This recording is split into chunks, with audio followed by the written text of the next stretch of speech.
Valenzuela, directora de Perú 21, nos acompaña esta noche y le decía que, bueno, hay algunas informaciones que ha publicado el diario con relación a quienes estarían detrás de la situación en Puno, que no termina de resolverse. Nos acaba de decir el almirante Moscoso del problema de la estrategia, y uno dice, ¿puede acaso tener más información el periodismo que los servicios de inteligencia en un momento como el que estamos enfrentando los peruanos ahora mismo? Cecilia, buenas noches, gracias por acompañarnos. Hola, María. Ustedes han publicado ya, y además con video incluso, el vínculo claro del Movadef, pero además la identificación con nombre y apellido de los dirigentes de FENATEP que están detrás de estas movilizaciones violentas. Sí, la verdad es que hemos publicado una parte de la información que nosotros tenemos porque es la parte que podemos probar con video. Lo que ocurre es que ahora hay un movimiento pues muy fuerte, tenaz diría yo, en las redes sociales que lamentablemente implica a una cantidad de personas, yo diría que irresponsables, por no decirles tontas, ¿no?, que se dejan llevar por estas gentes tremendamente ideologizadas y que hacen cargamontón, insultando a los periodistas, haciendo una campaña contra los periodistas que denunciamos estas campañas, estas alianzas. Entonces, ¿qué es lo que está pasando? El Movadef, que no es otra cosa que el brazo político de Sendero Luminoso, se ha disfrazado de distintas formas, porque esa es parte de la estrategia de Sendero Luminoso. Eso se llama crear organismos generados, es decir, crearse caretas, crearse nombres distintos. El último que han venido a usar es el de las manifestaciones autoconvocadas. Entonces hemos escuchado a distintas voces en las últimas movilizaciones decir que es el pueblo autoconvocado de manera espontánea que sale a la calle y que realiza actos de violencia que terminan siendo subversivos, Pero es decir, quemar me parece... comisarías con policías adentro. Exacto, que es lo que pasó el sábado. Por ejemplo, quemar sedes del Poder Judicial. Entonces, ¿qué ha ocurrido?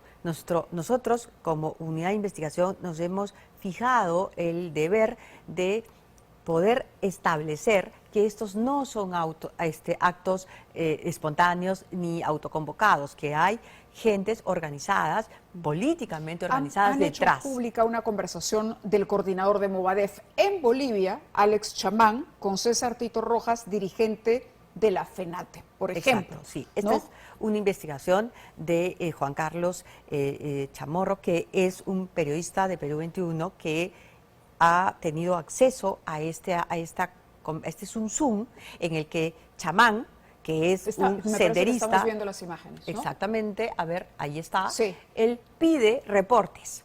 Distintas gentes le cuentan qué es lo que está pasando en el Perú. Él está en Bolivia. Él es uno de los fundadores del Movadef en Bolivia.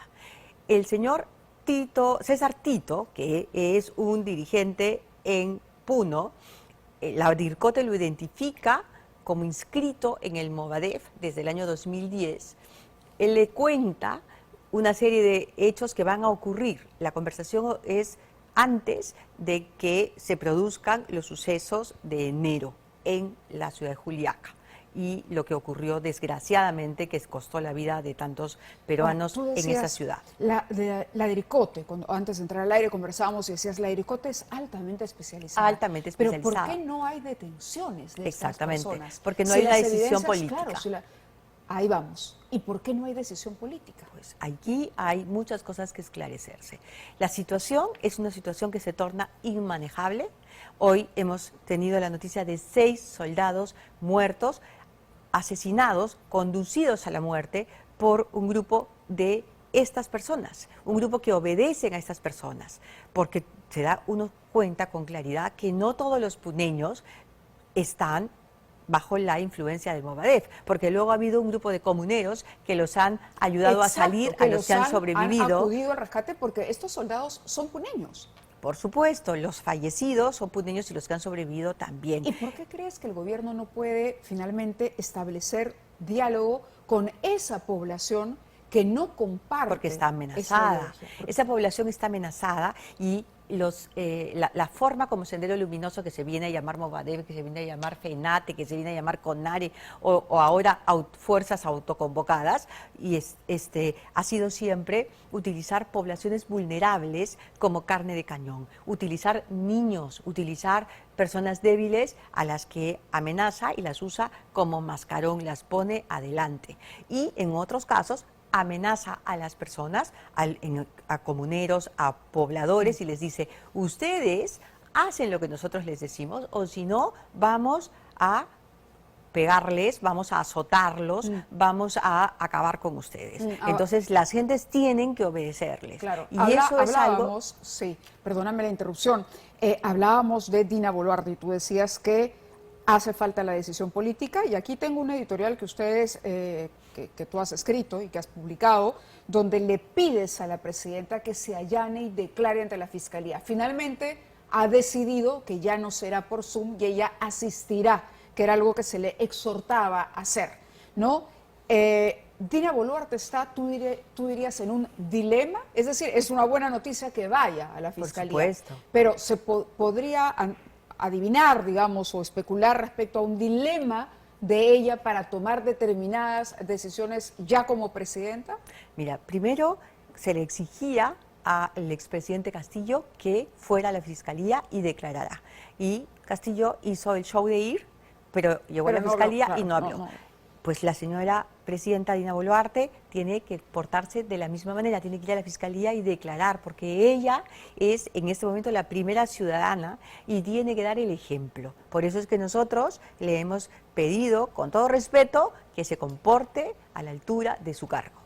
Entonces, felizmente, mañana ella va a hacer su declaración y en verdad lo saludamos. Ahora, tiene que tener también ella una voluntad política para poner orden en el país, porque lo que estamos enfrentando es violencia social de parte de una organización que ha practicado formas terroristas, que ha practicado el terrorismo como una manera de hacer política para tomar el poder. Me refiero a Sendero Luminoso. Ahora ellos han desarrollado una estrategia distinta, están usando ya no la lucha armada, sino la violencia social para tomar el poder, y están organizando grupos de gentes que usan violencia, golpean, tiran avellanas, tiran piedras, incendian comisarías. Hay una logística, incluso por supuesto, y una personas, organización. Y dinero detrás. Exacto, porque están asociados con gentes que, como ellos, detestan el Estado. No quieren saber nada con el Estado. Gentes que practican economía ilegal y economía criminal, minería ilegal, tala ilegal, narcotráfico, y no solo tráfico de cocaína, tráfico de amapola. Por eso es que han tenido tanta vinculación con la gente de Chota. Es Puno, pero también puede ser una zona de Cajamarca, también puede ser el Braem, una zona del Braem. O sea, son, Madre de Dios, lugares en nuestro país donde desgraciadamente la economía ilegal reina. Entonces, es fundamental que el Estado se ponga los pantalones, el Ejecutivo determine una estrategia y se empiece a trabajar en poner orden, porque el resto de ciudadanos que desgraciadamente... Yo creo que no hay una estrategia porque no hay una voluntad política. Creo que sí hay personas... política porque ella, de alguna manera, fue parte del gobierno que ella tiene que demostrar que ya no es parte de ese gobierno. La presidenta tiene que demostrar que ya no tiene ningún vínculo y que a ella no la van a extorsionar como extorsionan a los pobladores de las zonas donde desgraciadamente están estas personas asentadas. ¿Es la persona que tendría que buscar el diálogo, tú crees? Porque lo que se le reprocha es precisamente que hoy marque distancia o que vaya a marcar distancia con el gobierno de Castillo. Entonces es una situación complicada, incluso para ella en lo personal, porque ella ha sido parte de ese proyecto en algún momento, fue a la plancha, eso es una verdad que no se puede La señora Boluarte, cuestionar. la presidenta Boluarte es la sucesión del gobierno de Pedro Castillo.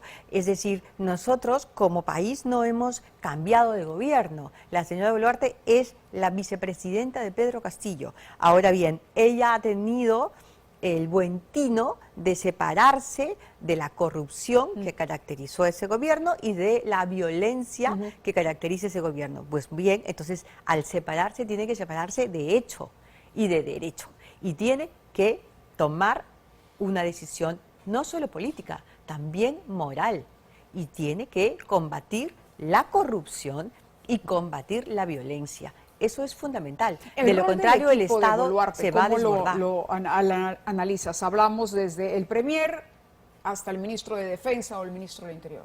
Yo creo que hay una gran desorganización. Creo que se reúnen los ministros que hablan todos y coordinan todos para trabajar en un estado ideal que evidentemente no existe, porque todos están haciendo planes para tomar acción en locales, en lugares donde no hay paz, donde no hay capacidad de tomar decisiones. Imagínate nomás cómo será el Minedu. El Minedu no puede llevar los libros a Puno, no puede llevar los textos escolares a Madre de Dios, no puede dejar textos escolares en este momento, ni siquiera en el Cusco y tampoco en Apurímac. ¿Hay un desgaste, dirías, de algunos ministros?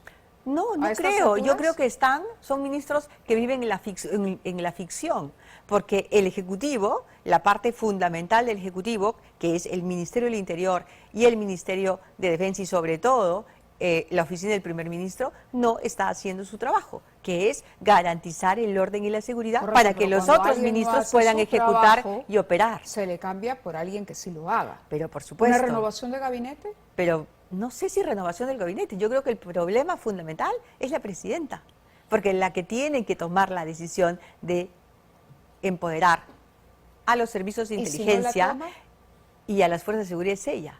Bueno, si no la toma, ¿en qué situación se coloca la presidenta? Yo creo que primero, hemos comentado aquí, la presidenta debió adelantar elecciones, como se le ha pedido desde distintas fuerzas y desde distintas voces. Debió adelantar elecciones y ella debería insistir en adelantar elecciones. Eso sería lo más correcto de su parte. Ahora, si es que ella encuentra que todavía puede combinar con el Congreso y el Congreso hace lo correcto, que también significa proceder a adelantar las elecciones por lo menos para el 2024, que es lo que van a poder hacer porque este año ya los tiempos no les alcanza, pero por lo menos para el 2024, por lo menos para abril del 2024, entonces en lo que queda de tiempo ya debería dejar un legado a su nombre, a su condición de ser la primera mujer que ocupa el cargo que ocupa y tomar la decisión política de poner orden en el país y de luchar contra las dos grandes y fatales afrentas que en este momento nos están azotando a todos los peruanos, la corrupción y la violencia. La violencia y la corrupción. Muy bien, Cecilia, muchas gracias por habernos acompañado esta noche y bueno, siempre con el deseo de que vengan mejores días para nuestro país y que quienes tienen en sus manos esta toma de decisiones finalmente lo hagan, que demuestren ese amor y esa generosidad que a veces predican, pero que no se condice con los actos, ¿correcto? Exactamente. Muchas gracias. Gracias y buena a ti, suerte Mávila. para Perú 21 como siempre. Gracias. Vamos a la pausa.